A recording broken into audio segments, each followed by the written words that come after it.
Ja, herzlich willkommen bei Talk and Pray an diesem Dienstagmittag, 20. Dezember. 4. Advent haben wir schon hinter uns, nur noch wenige Tage bis Weihnachten. Mein Sohn steht jeden Morgen auf, sagt, heute noch so viele Tage, noch 4 Tage. Genau, wir sind hier mit Lea, Susan, schön seid ihr dabei. Ja, An diesem Dienstag, wunderbar. Und schön bist du online dabei. Schreibt den Chat unbedingt hinein, von wo ihr seid, dann können wir das miteinander austauschen. Heute reden wir über Warten. Wir können ja nicht gern warten, gell? Warten ist mühsam. Also warten wäre eben kein Problem, wenn man wüsste, wann kommt es. Wenn dein Sohn sagt, nach 4 Tagen, dann hat er immerhin ein Ziel. Nein, immerhin ein Ziel. Ist auch schon mühsam, by the way. Ich mag mich erinnern. Aber wenn man eben wartet auf gewisse Dinge im Leben, wo man nicht das Datum weiß, dann finde ich das mega, mega schwierig, weil man hat die Perspektive nicht. Und die hat ja Gott, by the way, weil der ist auch nicht nervös. Aber wir haben das oft nicht und dennoch und trotzdem in dem Moment sagt die Bibel, dass Gott gibt uns einen Frieden, den die Welt nicht hat und die Welt oft auch nicht verstehen kann. Und das ist eine Zusage von all diesen Geistesfrüchten, die wir bekommen haben, von Liebe, von Freude, von Hoffnung, die braucht man ja genau dann in den Momenten, wo man vielleicht den Weg von Gott nicht ganz so genau sieht oder versteht. Und das finde ich eben eine spektakuläre, coole Zusage, eine Verheißung, dass man weiß, im Warten ist nicht einfach so, man ist dann nur traurig oder nur passiv, sondern man hat doch noch eine aktive Einstellung von diesem Gott im Himmel bekommen. Also dem gehen wir nach in den nächsten 30 Minuten. Liebe Leute, also eben, warum lässt Gott uns warten? Die Predigt dazu kannst du online auf YouTube nachschauen, wenn du noch nicht gesehen hast. Die ist echt einfach wirklich ermutigend, glaubensstärkend. Sende sie weiter an Menschen, die gerade, du weißt, die gehen durch Wartezeit hindurch. Es wird ihr Glauben stärken. Susan, wo bist du gerade am Warten? Auf etwas, wo Gott eingreift. Eben, warum? Das schauen wir nachher an, aber... Ja, zum Beispiel im Ministry kann ich jetzt nicht so ausführen, weil das würde zu lange gehen, aber ich habe mich jetzt gerade so ein bisschen selber motiviert, währenddem du gesprochen hast, weil ich habe mich erinnert, wir haben auf unseren ersten Sohn gewartet. Und was ich an dieser Zeit liebe, mich zu erinnern, ist, dass ich nicht einfach so tatenlos da sitzen muss und warten. Natürlich konnte ich nichts in dem Sinne machen, dass wir schneller ein Kind bekommen, aber was ich in dieser Zeit nutzen konnte, also die Möglichkeiten, die ich in dieser Zeit hatte und die habe ich genutzt und was daraus entstanden ist, wäre einfach nicht gewesen, wenn ich schneller schwanger geworden wäre. Und das wiederum motiviert mich jetzt in diesen Bereichen, wo ich weiß, dass Gott mir sagt, sei mal ruhig, wart ab. Und da denke ich so, stimmt, ich könnte ja die Frage mal umformulieren. Gott, also was habe ich denn für Möglichkeiten? Oder was willst du ausbauen in mir? Und. Leo, also, weißt du was, bevor du antwortest, ich möchte dich zu Hause fragen. Schreib mal in den Chat, wir wollen beten zusammen. Wo bist du gerade am Warten, dass Gott eingreift? Wir möchten jetzt gerade, bevor wir in das Warum hineingehen und die Perspektive, einfach beten, dass Gott eben eingreift. Also schreib es in den Chat hinein, wo bist du am Warten, am Glauben, am Beten, dass Gott ein Wunder tut, dass sein Versprechen Erfüllung kommt, was auch immer, eben Job, Gesundheit, Freundschaft, Kind, Familie. Leo, gibt es bei dir? Ja, ich habe schon gewisse Themen, wo ich warte. Ich habe gewisse Menschen, wo ich seit Jahren bete, dass sie zum Glauben kommen und ich habe ja nichts getan. Diesem Sonntag, da kam eine Person am Sonntagabend in unseren Gottesdienst, Celebration, hat gesagt, kennst du mich noch? Und ja, dann habe ich letztes Mal gesehen, vor mehr als 20 Jahren in der Armee. Man muss als Schweizer, geht man alle 2 Jahre so 2 Wochen in die Armee. Fast und alle. er hat mir versprochen, dass er eines Tages mal in unsere Celebration kommt. Krass. 20 Jahre später habe ich gefragt, ja, wieso bist denn du da? Und er hat gesagt, 2 von seinen Freunden kommen regelmäßig dahin. Da hat er gesagt, so jetzt habe ich das Leo versprochen, ich muss es mal sehen. Ja. Crazy, nach so vielen Jahren, das ist eine Sache. Aber ich habe in meiner Verwandtschaft Menschen, wo ich bete, dass sie zum Glauben an Gott kommen. Aber es gibt auch Projekte in unserer Church, wo ich merke, seit Jahren, da geht's nicht so ganz durch die Decke. Gebe ich natürlich nicht auf. Wir machen ja nichts. Und natürlich auch in der Familie gibt es auch so, wir haben so ein Projekt, wo wir seit 3 Jahren dran sind. Stimmt, haben wir ja auch noch. Und da bewegt sich keinen Millimeter. Ja, aber spannenderweise eben dort sehe dort empfinde ich, dass Gott an uns arbeitet. Und das ist einfach, wenn man sieht, dass er arbeitet in mir oder an uns, dann fällt mir das Warten schon einfacher. Leute sind am Schreiben, wunderbar, also unbedingt jetzt schreibt weiter hinein. Ich denke, wir fangen gerade an, einfach zu beten und mal Gott zu sagen, diese Dinge, ihr seht es bei euch, ja, genau. Einfach, dass Gott hingegen zu ihm zu schreien. Das Schöne ist, wir dürfen zu Gott schreien, in unserem Warten. Ja. Und dann wird er uns auch eine Perspektive geben. Komm mal, lass uns beten. Ja. Weiter einfach einschreiben, während wir beten. Wir sehen den Chat. Himmlischer Vater, ich möchte dir so viel mal Danke sagen, dass du uns durch und durch kennst. Und im Psalm 139 heißt es, mein ganzes Leben ist dir vertraut. Und das spreche ich aus über jede Warteposition, wo die Leute jetzt einfach drin sind. Über jede Warteposition spreche ich aus, mein ganzes Leben ist dir vertraut. Was für eine Zusage. Ich rufe dir auch zu, weil das ist so mein Bibelvers, den ich gerne habe. Die Bibel sagt, der Arm von Gott ist nicht zu kurz, dass er nicht eingreifen könnte. Und die Ohren von Gott sind nicht taub, dass Gott nicht hören würde. Und dann haben wir aber auch ein Herz von Gott, das mit uns mitfühlt. Und ich möchte dir jetzt einfach mal zurufen, es ist nicht Gott verschließt seine Augen und sagt, da greife ich nicht ein, ist nicht meine Geschichte, geht mich nichts an. Vielleicht hat man manchmal im Leben auch Dinge verbockt und man Dinge vielleicht auch nicht verbockt, was auch immer deine Geschichte ist. Dennoch und trotzdem hast du einen Gott, der einfach nicht tatenlos zuschaut, sondern zu seiner gottgesetzten Zeit, zum Kairos-Moment, greift Gott in deinem Leben ein. Und ich bete dafür, für dein Auto, für die Familie, dass auch in der Verwandtschaft Frauen und Männer zum Glauben kommen, für Heilung, für eine Tante, für die Leute, die im Krankenhaus sind, für Jobs, einfach für all diese Dinge, die du aufgeschrieben hast. Für ein Haus, wo man leben kann und den Glauben teilen kann. Du bist ein Gott, der uns wirklich leitet und führt, und bist ein Gott, der, egal wie groß sind die Hindernisse, du sagst ein Wort und der Berg muss weichen, du sagst ein Wort und der Sturm muss zu Ende kommen, du sagst ein Wort und jemand steht vom Tod wieder auf, du sagst ein einziges Wort und die Goliath in meinem Leben, die werden fallen. Und wir haben diesen Gott an unserer Seite, der einfach so jedes Detail in unserem Leben sieht. Und ich möchte dir auch zurufen, Gott hat die Kontrolle nicht für einen Moment in deinem Leben verloren. Noch immer hat Gott das erste und letzte Wort, er ist der Anfang und das Ende, der Alpha und Omega. Und du kannst einfach wissen, du bist sowas geborgen von dieser Kraft Gottes. Amen. Amen. So, mir hilft immer wieder, das bete ich ja immer wieder auch, einfach diesen Bibelvers, der Arm von Gott ist nicht zu kurz, weil manchmal denke ich, ey Gott, also mach mal was, oder?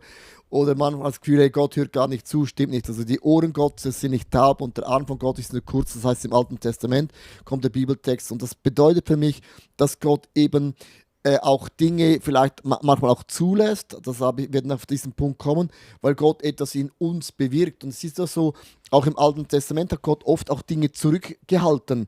Also man sieht ja auch, als das Volk von Gott aus Ägypten ausgezogen ist, hat Gott eine Wolkensäule geschickt. Und irgendwann, und die Ägypter konnten da nicht hineinkommen, und irgendwann hat Gott die Wolkensäule weggenommen. Also Gott kann Dinge auch zurückhalten oder auch mal sagen, okay, ich lasse es voll chattern, also ich lasse es voll los. Und das hast du wie auf beide Seiten. Das bedeutet immer, Gott hat den Kairos-Moment total in seinen Händen. Wir wollen aber trotzdem immer das Warum. Warum muss ich warten? Leo, Ja.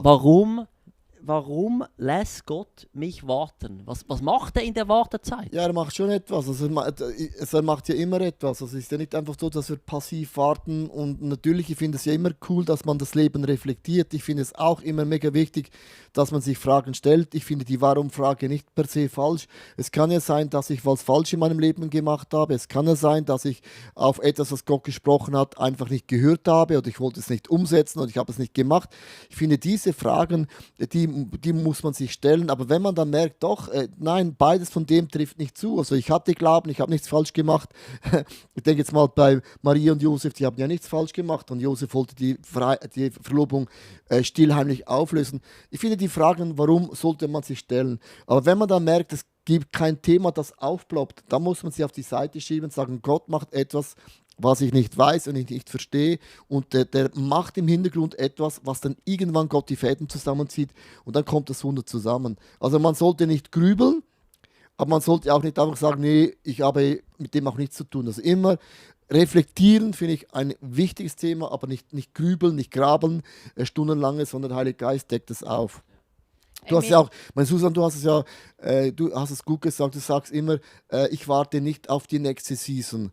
Weil dann denkt man zum Beispiel, oder wenn man zum Beispiel sagt, wenn ich Kinder habe, dann bin ich glücklich. Und dann hat man Kinder und man hat Kinder, aber hat die nächsten Probleme. Du hast immer gesagt, ich will nicht so leben, dass die Kinder mein Glück sind oder ein Haus ist mein Glück. Das ist eben der Punkt. Das sagst du immer wieder aus einer Überzeugung. Wieso? Ja, eben genau, weil ich mich nicht abhängig mache von den Umständen. Und trotzdem ist mir noch ein anderes Bild in den Sinn gekommen. Wir werden in der Bibel ja als Tongefäße beschrieben oder als Ton.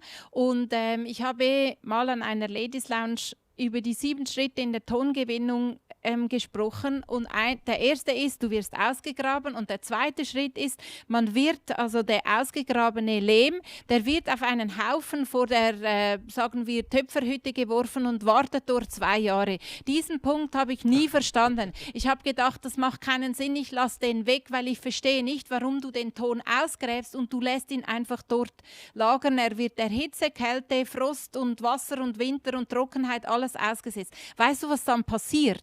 Es passiert in der Tonerde eine chemische Veränderung durch Hitze, Frost und Kälte, Sommer und Winter und diese chemische Substanz wird herausgelöst und dadurch wird die Tonerde formbarer.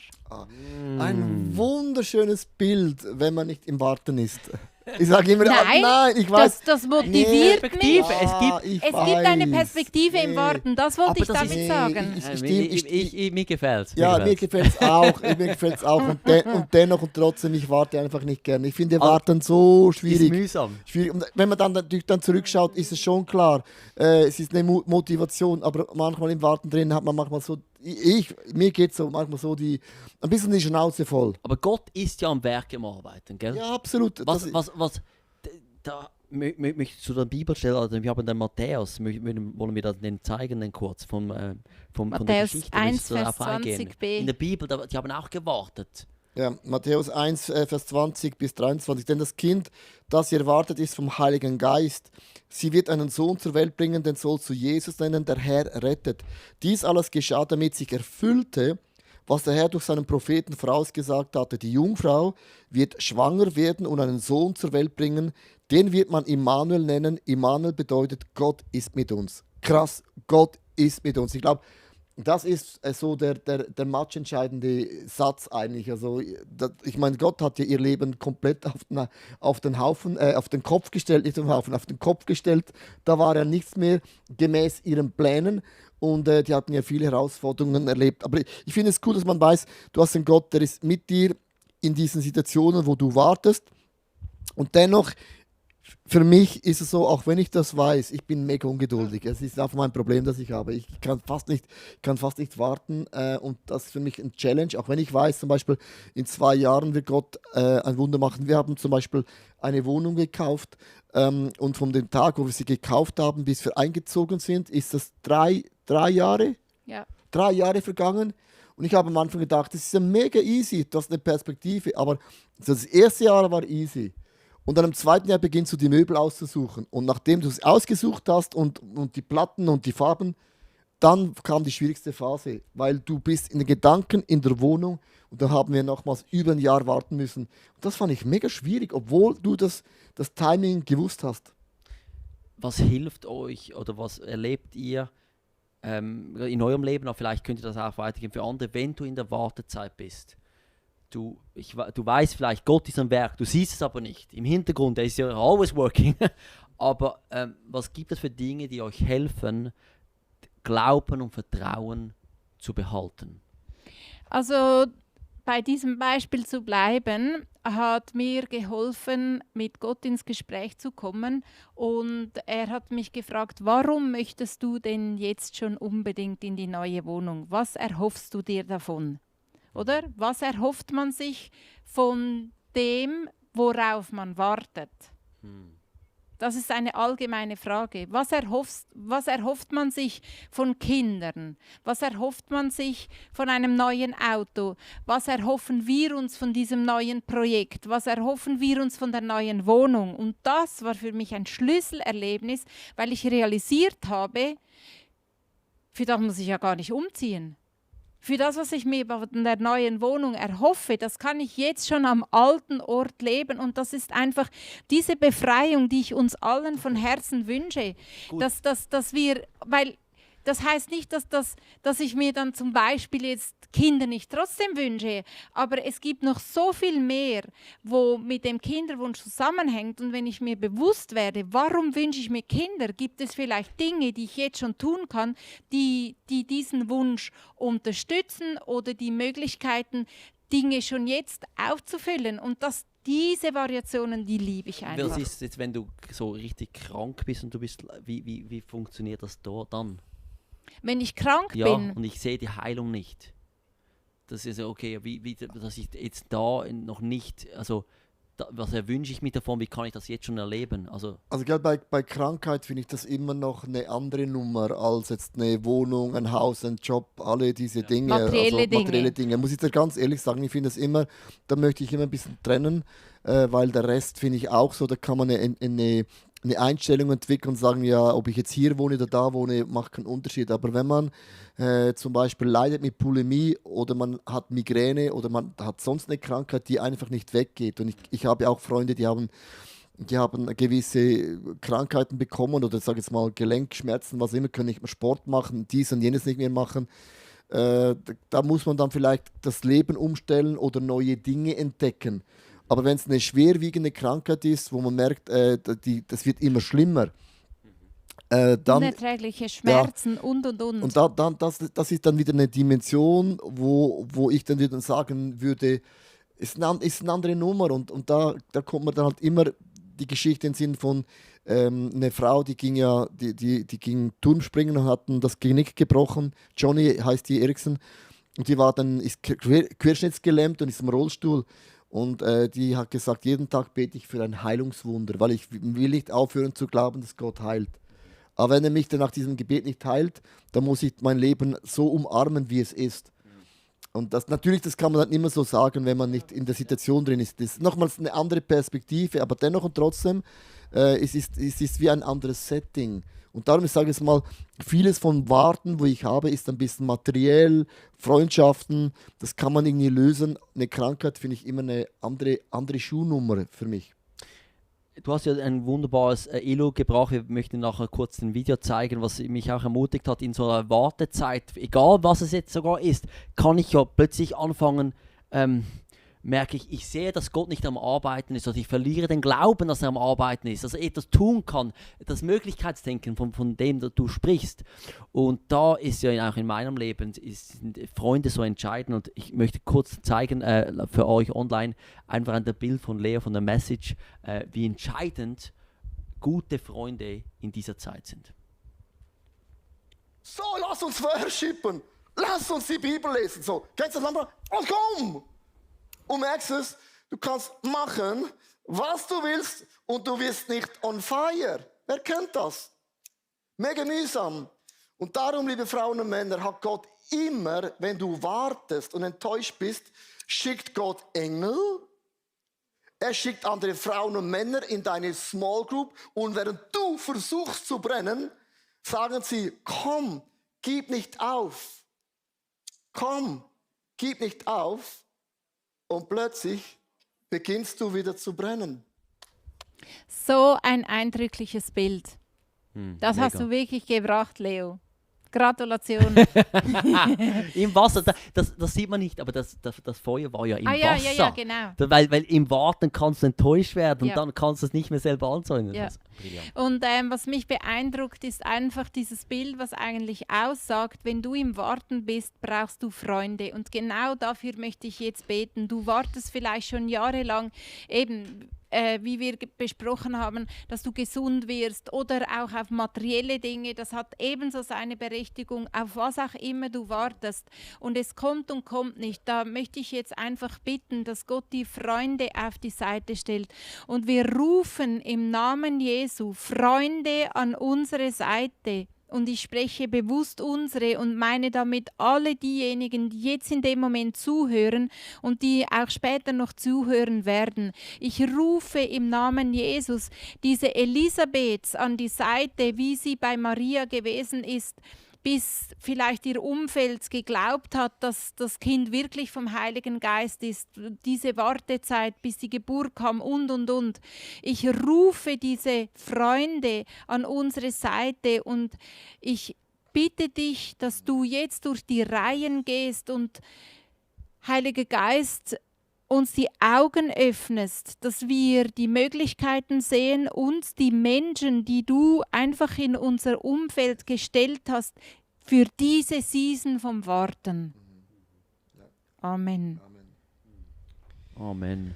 Es gibt ja wirklich so viele Freunde, werden ja wie zu Engel, sag ich immer, wo wirklich Gott wirklich so bringt, gewisse Freundschaften zerbrechen auch, das gibt es ja auch, aber es kommen auch immer wieder neue Menschen hinein. Und ich finde eben das Thema von Freundschaften ist auch etwas, was es sich sehr lohnt, auch zu beten. Aber auch, dass man immer wieder betet, dass Gott uns auch die Freundschaften bewahrt. Einheit behält, weil als Jesus von der Erde ging, hat es den Jüngern gesagt, bitte bleibt in der Einheit. Lasst euch nicht wild machen mit verschiedenen Meinungen. So bleibt als eine kompakte Gruppe zusammen. Das ist auch ein Gebet, wo man beten sollte, dass auch Gott uns die Freundschaften auch bewahrt.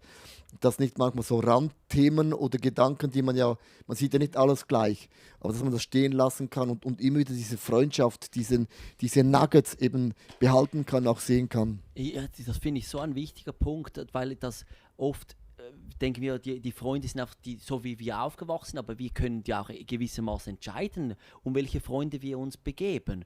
Und ich merke da, so oft denke ich, hey, ich möchte Leute, die, wenn ich nicht on fire bin, wenn ich mal wieder zweifle, wenn ich möchte links abbiegen, wenn ich eigentlich auf dem Weg bleiben soll, die dann mich erinnern daran. Und solche Freunde musst du dann dich platzieren. Also ich merke, das muss man auch etwas aktiv sagen. Ich suche mir gute Freunde. Weißt du, oder? Ja, du hast es gut gesagt, es hat mit Pflege zu tun. Ja. Gerade am Anfang war mir das auch nicht so bewusst. Ich hatte einfach viele Freunde, aber irgendwann habe ich gemerkt, aber die Qualität oder auch das, was ich mir wünsche, ist, dass man aussprechen muss. Dass man sagt, hey, wir wollen uns gegenseitig schauen, aber es ist auch eine Pflege, man pflegt das auch in dem Sinne und da habe ich früher einfach, ich habe es so genommen, wie es kam in dem Sinne, also das ist auch cool, wenn man jung ist, macht man nicht so allzu viele Gedanken, das ist super, aber es ist ähnlich ein bisschen, wenn man älter wird, wenn man merkt, man heiratet auch jemand und man macht sich Gedanken, wen heiratet man nicht, oder? Und ich habe gemerkt bei den Freunden irgendwann auch, weil Jesus hat ja auch von den 12 waren 3 enge Freunde, die waren bei den meisten Wundern, bei vielen Wundern waren die 3 immer dabei und der Rest war nicht ganz dabei. Und es gab da auch Unterschiede von der Nähe. Ich sage jetzt nicht von der Wichtigkeit, von der Nähe. Und man muss auch ein bisschen überlegen, welche sind die 3 engsten Freunde, wo es näher sind als alle anderen. Und das ist nicht wertend, aber es gibt Leute, wo man einfach ein bisschen einen engeren Zugang hat. Und ich glaube, Pflegen ist etwas, was man nicht unterschätzen darf. Vielleicht schaust du jetzt online zu und denkst, ja, Leo, Susan, Dennis, schön für euch, hätte ich gerne, ich weiß nicht, wo ich dazu komme. Darum liebe ich Kirche. Und ich lade dich ein, wenn du noch nicht irgendwo richtig eingebettet bist in Kirche, bei uns in der Kirche, dann melde dich bei uns. icf.ch/connect ist deine Adresse und wir würden es lieben, dir eine Small Group. Wir haben auch Online-Small Groups. Also auch wenn du irgendwo in Kaukasus lebst, da kann man connected sein und kann man trotzdem diese Rechenschaft, diese Ermutigung ausleben. Also nutzt das. Es braucht vielleicht mal einen Ruck, mal sich zu melden. Hey, wir haben noch einen Punkt. Währenddem, dass ja Gott etwas für dich tut, dann bevor er etwas für dich tut, hast du gesagt? Mhm. Bevor er etwas für dich tut, tut er etwas in dir. Erzähl, was meinst du damit? Ja, ich möchte einfach mit dem sagen, man sollte nicht passiv warten, einfach das Gefühl haben, ja, ich warte jetzt einfach, bis das Wunder eintrifft. Also mit dem möchte ich nicht sagen, es ist immer, dass Gott zuerst was machen muss, bevor ein Wunder geschieht. Ich möchte mit dem sagen, sei nicht passiv. Sondern in der Wartezeit kann man sagen, oh, ich warte, bis ich eine Frau und einen Mann bekomme. Aber es gibt ja gewisse Themen, die bei mir hervorkommen, wo ich merke, wenn ich die jetzt nicht löse, ich nehme die mit in die Beziehung und das macht es dann nicht einfacher, sondern es multipliziert sich noch im negativen Sinne. Und das möchte ich mit dem eben sagen, dass man eine Wartezeit auch nutzt, zum Überlegen, wo gibt es Themen, die ich jetzt einfach mit der Kraft vom Heiligen Geist anpacken kann und ich werde zu einer Person, ähnlicher wie Jesus. Es geht ja darum, dass ich mein Leben ähnlich wie Jesus werde und ich auch diese Güte Gottes in meinem Leben ausstrahlen kann. Und dann ist es eben cool, dass man sagt, ich habe daran gearbeitet, in meinen Möglichkeiten. Wenn das Wunder kommt, war ich in dem Sinn schon ready. Das ist eigentlich meine Aussage, weil viele Leute, die warten und warten und tun nichts und dann kommt das Wunder und sagen, ja, wenn ich das gewusst hätte, hätte ich an dem und dem und dem an dem gearbeitet. Und darum, vielleicht kann man auch ein Gebet beten, dass der Heilige Geist jetzt so ein bisschen deine Themen aufzeigt und ich meine das jetzt nicht als etwas Schweres. Es ist auch nicht so immer so, dass man sagt, ja, ich muss immer mir arbeiten. Nee, aber es gibt so Themen, wo der Heilige Geist den Finger drauf legt und ich finde es etwas Schönes, by the way, weil mit dem ist, wie wenn ich in meiner Wohnung den Finger drauf halte und sage, okay, so ab dieses Jahr wollen wir zum Beispiel wieder schöner aufgeräumt haben. Ist ein Mehrwert für die Wohnung. Und das ist ja nicht irgendwie, dass die Wohnung war vor nicht gut. Nimm einfach ein Beispiel. Und darum, wenn der Heilige Geist den Finger auf etwas legt, ist es doch super. Dein Leben wird schöner, wie eine Wohnung wird schöner. Für das würde ich sehr, sehr gerne beten.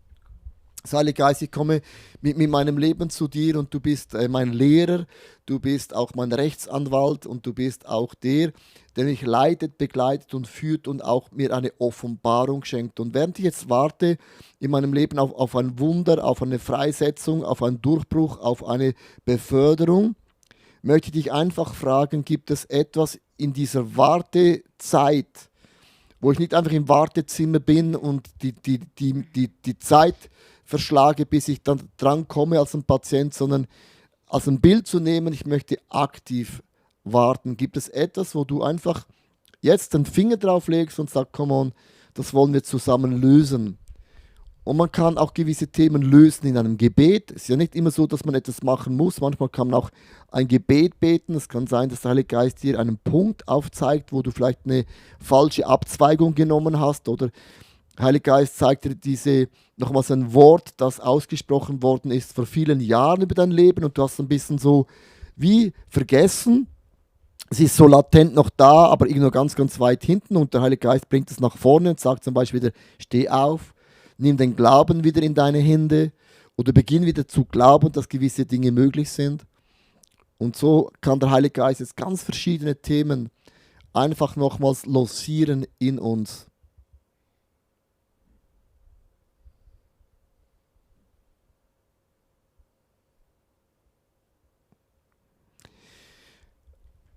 Also ich habe so einen guten Freund, der hat immer gesagt, ja, mich nervt das, immer die Selbstoptimierung.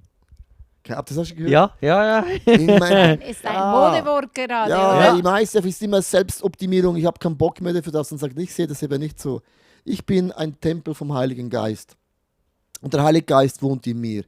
Und ich finde, es gibt ja nichts Schönes, als wenn der Heilige Geist den Finger auf etwas legt und sagt, okay, jetzt lass uns mal die Fenster reinigen oder lass uns die Wände wieder anstreichen. Weil am Ende vom Tag sagt die Bibel, es ist ja unser Wunsch, das Verlangen, Jesus Christus ähnlicher zu werden. Und ich finde, es gibt nichts Schönes, wenn man sagen kann, wow, du hast dich in deinem Leben entwickelt, du bist nicht mehr die gleiche Person wie noch vor ein paar Jahren. Man sieht mehr Jesus in dir.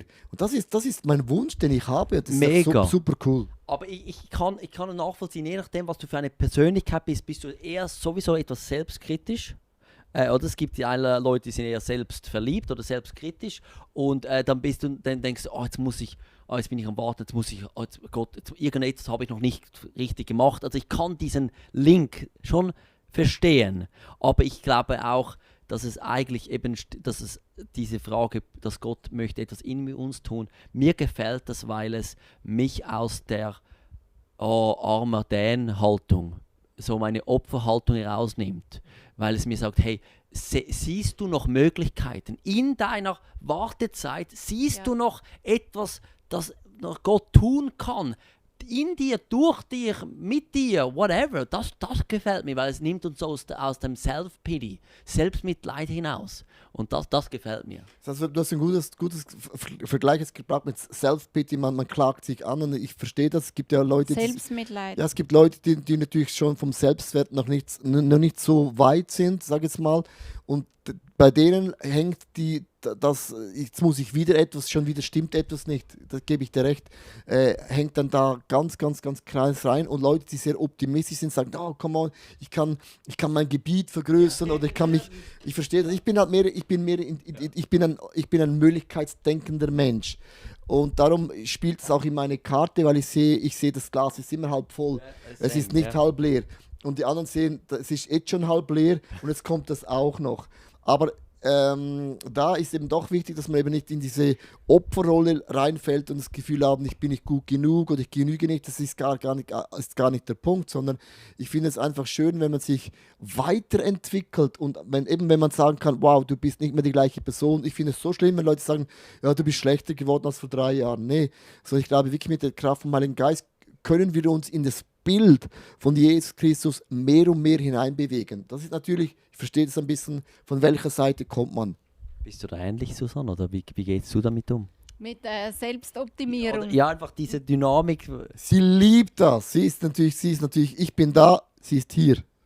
Schon ein bisschen schauen, dass ich da nicht in die Selbstoptimierungsfalle reinrutsche. Ja. Sehe ich schon eine Herausforderung. Und nichtsdestotrotz eben, es kommt auch von daher, dass ich einfach denke, hey, nutz die Zeit. Es gibt so viele Dinge, die ich tun kann zum einen und zum anderen. Es bewahrt mich auch davor, eben auf etwas Falsches eingeschossen zu sein, wo ich glaube, es ist richtig, aber während ich gehe und während ich mich in Bewegung halte, merke ich plötzlich so, bleibe ich ja beweglich und merke dann vielleicht, das ist ja gar nicht das, sondern es bewegt sich ja in die Richtung, weil ich selber in Bewegung geblieben bin, zusammen im Gespräch mit Gott. Im Warten. Ich habe ja das Beispiel auch gebracht, also wir waren ja eine Kirche, wir hatten immer auf und abgebaut und was mich genervt hat, das war eben finanziell gar nicht lukrativ, hat uns mehr Geld gekostet als jetzt und das habe ich bei Gott nicht verstanden. Wieso bezahlen wir für eine nicht perfekte Location, wo jeden Sonntag anders ist, mega viel Manpower und auch noch mehr Finanzen? Da habe ich Gott nicht verstanden und irgendwann habe ich gemerkt, bei Gott gibt es, der denkt nicht budgetmäßig, finanziell rational. Weil für uns ist, wir haben diesen Auftrag von Gott bekommen, gute Verwalter zu sein. Aber wenn dir alles gehört, und Gott gehört ja Himmel und Erde, dem gehen ja die Materialien nicht aus, denkt Gott ganz anders. Und es war mir ein Herzenstest, zu vertrauen, auch wenn es keinen Sinn macht, dass Gott im Hintergrund Fäden zieht. Und hätten wir nach 10 Jahren ein Gebäude gebaut, wir hätten zu klein gebaut, wir hätten falsch gebaut, wir hätten nicht das Konzept gehabt von heute. Und es war irgendwo nach gewissen Jahren, und es ist auch eine Linie, by the way, wir waren ja immer eingemietet, wir waren ja nie alleine. Jetzt in der Hall, bei neuem Namen ist es auch so, wir sind am Wochenende drin und unter der Woche wird es vermietet. Das ist unsere ganze Geschichte. Mit der Welt und Church waren wir immer in einer Kombo. Und das finde ich auch noch interessant. Also es ist wie eine Linie, was wir erlebt haben. Wir hatten ja nicht einfach ein eigenes Gebäude, sind irgendwo am Rand und wir sind ein Sektengebäude, sondern unser Gebäude ist nicht ein Sektengebäude, sondern jeder spricht davon. Jeder spricht davon. Und das finde ich auch interessant. Und als die Zeit erfüllt war, wir die richtige Person getroffen hatte, die im Event-Business Erfahrung gemacht hat, seit Jahren hat das Gebäude gebaut. Also weißt du, es ist schon krass jetzt im Nachhinein, weil wir hätten total falsch gebaut. Also ist schon jetzt spannend, oder? Vielleicht können wir so noch den Bogen zu schließen. Wir mussten ja warten, jetzt bei uns, in unserem Fall als Kirche mit dem Gebäude. Vielleicht kommt ja dann wieder mal eine Zeit, wo wir warten. Und ich denke, da ist ja dann auch so wichtig, dass wir uns daran erinnern, Gott hat schon einmal, war er treu. Ja. Er war schon einmal war er souverän. Dann wird das auch jetzt sein. Und vielleicht können wir enden mit einer Dankensrunde, wo wir zurückschauen, was hat Gott schon gemacht. Wäre das gut? Ja. Also online, schreibt es in den Chat hinein, seid auch dabei, einfach wo wir jetzt zurückschauen, okay, wir haben reingeschrieben, wo sind wir am Warten, wo sind wir am Glauben, wo möchten wir sehen, dass Gott noch ein Wunder tun, seine Verheißung erfüllt. Aber jetzt schreiben wir rein, war er schon treu, wo hat er schon Verheißungen erfüllt. Und wir erinnern uns daran. Ja, ich denke, das wird uns helfen und geben ihm Danke dafür. Ist das gut? Ja. Lieber Vater, ich danke dir von ganzem Herzen für all diese Wunder, die du in meinem Leben schon so bewirkt hast. Es waren so viele Gebetsanliegen über all die Jahrzehnte und du hast immer wieder einfach deinen Arm bewegt und es sind Geschichten geschehen, wo ich einfach sage, das ist absolut ein Wunder. Ohne dein Eingreifen ist das nicht möglich. Und ich danke dir einfach für all diese Themen, sei das für das Gebäude, wo wir drin sind, für das Konzept der Church, für alle diese göttlichen Momente, die du einfach bewegt und bewirkt hast und du bist der gleiche gestern, heute und so wirst du auch in der Zukunft nochmals Wunder machen. Und man sagt, was Gott im Sonnenschein, in einer guten Phase dir versprochen hat, ist nicht so, dass du in einer schwierigen Phase drin bist und Gott plötzlich das Wort zurückziehen würde. Denke daran, was Gott dir gesagt hat, als die Sonne schien, ist der gleiche Gott, der auch bei dir ist, wenn es regnet. Ich danke dir, Gott, dort, wo Leute jetzt gerade da im Chat schreiben, ja, durch schwierige Zeiten hindurchgingen, aber du hast sie stark gemacht. Ich danke dir, dass du warst treu in unserer Schwachheit, warst du unsere Stärke. Und ich danke dir, was du in meinem Leben auch schon gemacht hast. All die Wunder, die du getan hast, wie du versorgt hast zur rechten Zeit. Gott, du hast mich nie im Stich gelassen. Deine Nähe war da auch in den Schwierigkeiten. Und darum sage ich, möchte mich einfach mein Leben dir hingeben und sage, ich vertraue dir. Auch wenn ich nicht sehe, was du tust. Ja. Auch wenn ich nicht verstehe, was du tust, sage ich, vertraue dir. Und ich sehe einfach, wie wir miteinander connected sind, jetzt als Talk and Pray. Und die einen Feuerzeuge, die brennen und andere Feuerzeuge sind einfach so abgelöscht von Enttäuschung, wie wir es in der ILU vorhin auf dem Screen gesehen haben.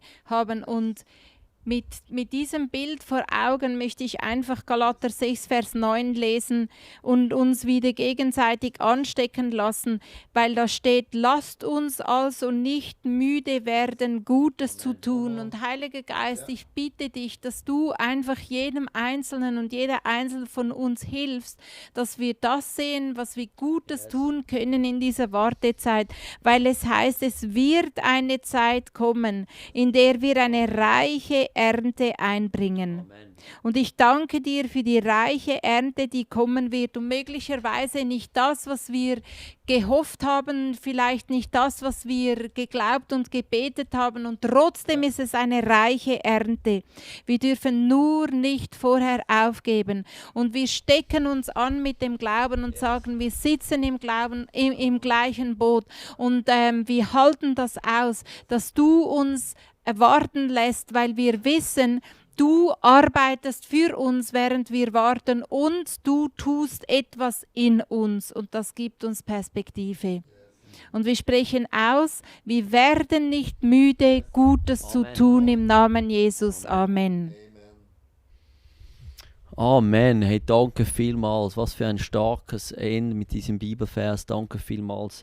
Hey, danke auch dir zu Hause fürs Dabeisein. Ich hoffe, du wurdest wirklich ermutigt. Und vielleicht fragst du dich jetzt, hey, was hat Gott gemacht in dieser Zeit, bevor da all die prophetischen Eindrücke in Erfüllung kamen da in der Bibel bei Maria. Dann schau die Message. Dort haben wir einen eindrücklichen Clip zu sehen, was Gott in diesen 100 Jahren, wo er nicht gesprochen hat, gemacht hat. Lohnt es sich, wenn du das noch nicht gesehen hast. Hey, wir sehen uns wieder am 24. gell? Yeah. Online, ich hoffe, du bist auch dabei. 24. haben wir a Christmas Candlelight Online Celebration. Am 24. haben wir eine Weihnachtscelebration online und am 25. Candlelight Celebration. Ach so, jetzt habe ich es. Und dann am Dienstag wieder Talk of Pray. Wir machen keinen Stopp. Wir no break. Wann machen wir mal Pause? Wir machen dann Christmas Season ist unsere High Season. Die rocken wir. Susannas Großvater hat immer gesagt, ich mache Urlaub im Himmel. Wir nicht, wir Das stimmt. nicht. Wir machen auch sonst Urlaub. So Ich ist weiß, es nicht. ich weiß. Ja, wir freuen uns auch auf Urlaub. Ja. Definitiv, aber jetzt ist Genau. eine High Season und ich freue mich darauf und ich freue mich darauf, dich dann auch wieder zu sehen. 24. online, 25. vor Ort und online und dann Dienstag wieder Talk and Pray. Und bis dann, be blessed, gute Weihnachten, Merry Christmas! Tschüss, ciao.